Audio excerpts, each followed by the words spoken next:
Sabi pa ni Jesus sa kanila, Tandaan ninyo, may ilan sa inyo rito na hindi mamamatay hanggat hindi nila nakikitang naghahari ang Diyos ng may buong kapangyarihan.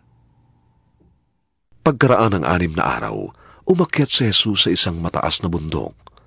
Wala siyang isinama roon maliban kina Pedro, Santiago at Juan. Habang sila'y naroroon, nakita ng 3 na nagbagong anyo si Jesus. Nakakasilaw sa kaputian ng kanyang damit at walang sino man sa lupa na makakapagpaputi ng gayon. Nakita rin nila si Elias at si Moises na nakikipag-usap kay Jesus. Sinabi ni Pedro kay Jesus, Guro, mabuti po na nandito tayo. Gagawa po kami ng 3 kubol. Isa para sa inyo, isa para kay Moises, at isa para kay Elias. Sa laki ng takot nila, hindi na nalalaman ni Pedro ang kanyang sinasabi. Nililiman sila ng ulap at mula rito'y may isang tinig na nagsabi, Ito ang minamahal kong anak. Pakinggan ninyo siya. Nang tumingin sa paligid ng mga alagad, wala na silang nakita kundi si Jesus. Nang sila'y bumababa na mula sa bundok, mahigpit silang pinagbilinan ni Jesus na huwag sasabihin kanino man ang kanilang nakita hanggat hindi pa muling nabubuhay ang anak ng tao. Sinunod nila ang tagubiling ito, ngunit sila'y nagtanungan kung ano ang kahulugan ng sinabi niyang muling pagkabuhay. At tinanong nila si Jesus, Bakit po sinasabi ng mga tagapagturo ng kautusan na dapat munang dumating si Elias? Tumugon siya, Darating nga muna si Elias upang ihanda ang lahat ng bagay. Kung gayon, bakit sinasabi sa kasulatan na ang anak ng tao'y hahamakin at magtitiis ng maraming hirap? Sinasabi ko sa inyo, dumating na nga si Elias at ginawa sa kanya ng mga tao ang ibig nila ayon sa nasusulat tungkol sa kanya. Nang magbalik sila, naratnan nila ang ibang mga alagad na naliligid ng napakaraming tao at ng mga tagapagturo ng kautusan na nakikipagtalo sa kanila. Nagulat ang mga tao nang makita nila si Jesus. Patakbo silang sumalubong at bumati sa kanya. Tinanong ni Jesus ang kanyang mga alagad, Anong pinagtatalunan ninyo ng mga tao? Sumagot ang isa mula sa karamihan, Guro, dinala ko po rito sa inyo ang aking anak na lalaki dahil siya'y sinasaniban ng masamang espiritu at hindi makapagsalita. Tuwing siya'y sasaniban nito, siya'y ibinubuhal. Bumubula ang kanyang bibig. Nagngagalit ang kanyang mga ngipin at siya'y naninigas. Hiniling ko po sa inyong mga alagad na palayasin nila ang masamang espiritu. Ngunit hindi nila mapalayas. Sinabi ni Jesus sa kanila, Mga taong walang pananampalataya. Hanggang kailan ako dapat na manatiling kasama ninyo? Hanggang kailan ko kayo pagtitiisan? Dalhin niyo rito ang bata. at dinala nga nila ito sa kanya. Nang si Jesus ay makita ng Espiritu, biglang pinapangisay nito ang bata. Ang bata'y natumba sa lupa at gumulong-gulong na bumubula ang bibig. Kailan pa siya nagkaganyan? Tanong ni Jesus sa ama. Simula po nung bata pa siya, Tugon niya. madalas siyang ihagis ng masamang espiritu sa apoy at sa tubig upang patayin. Para na ninyong awa, tulungan po ninyo kami kung may magagawa kayo. Kung may magagawa ako, Ulit ni Jesus.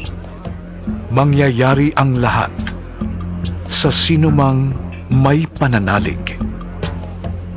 Agad sumagot ng malakas ang ama ng bata. Nananalig po ako.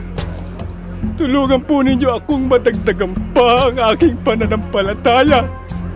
Nang makita ni Jesus na dumadami ang mga tao, sinabi niya sa masamang espiritu, Inuutusan kita, espiritu ng pagkabibi at pagkabingi.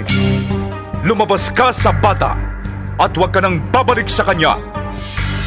Nagsisigaw ang masamang espiritu. Pinapangisay ang bata at saka lumabas. Naging mistulang bangkay ang bata, kaya't sinabi ng marami, Patay na siya.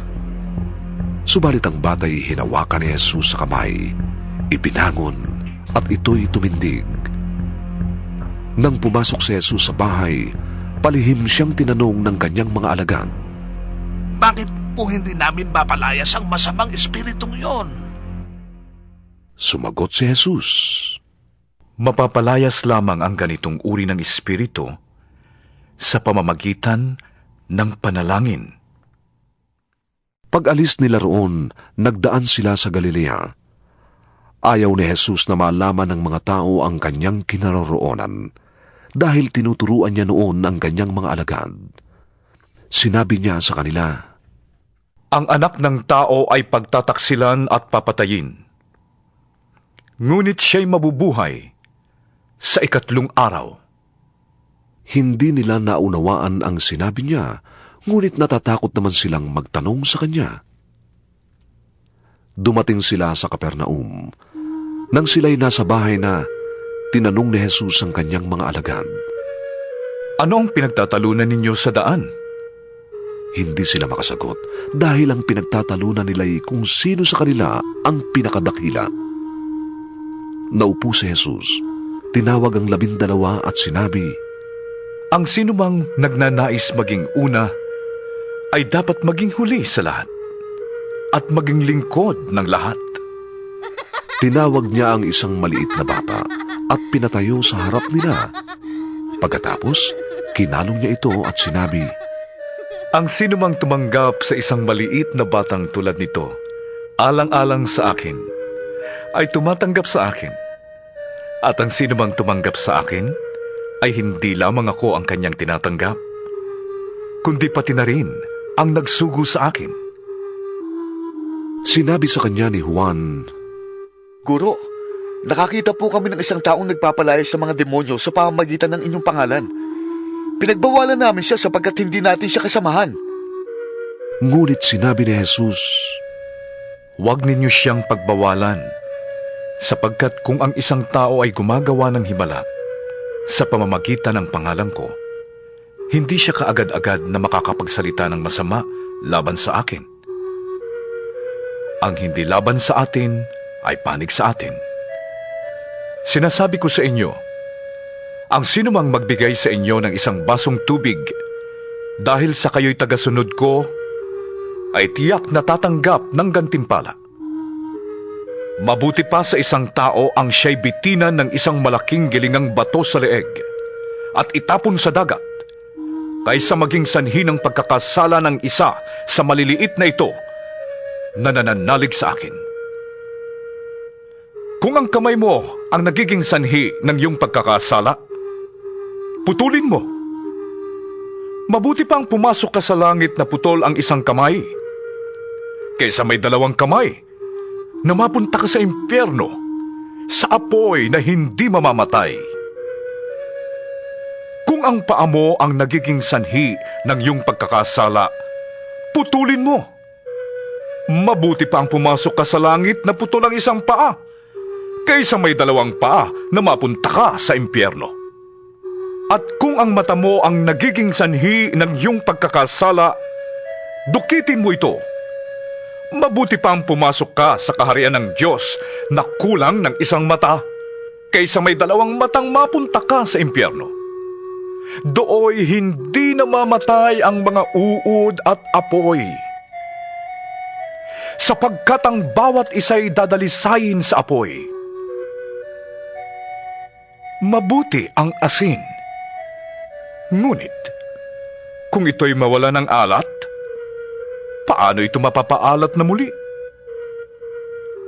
Magtaglay kayo ng asin ng pagkakaibigan sa inyong puso, at sa gayon, magiging mapayapa ang inyong pagsasamahan.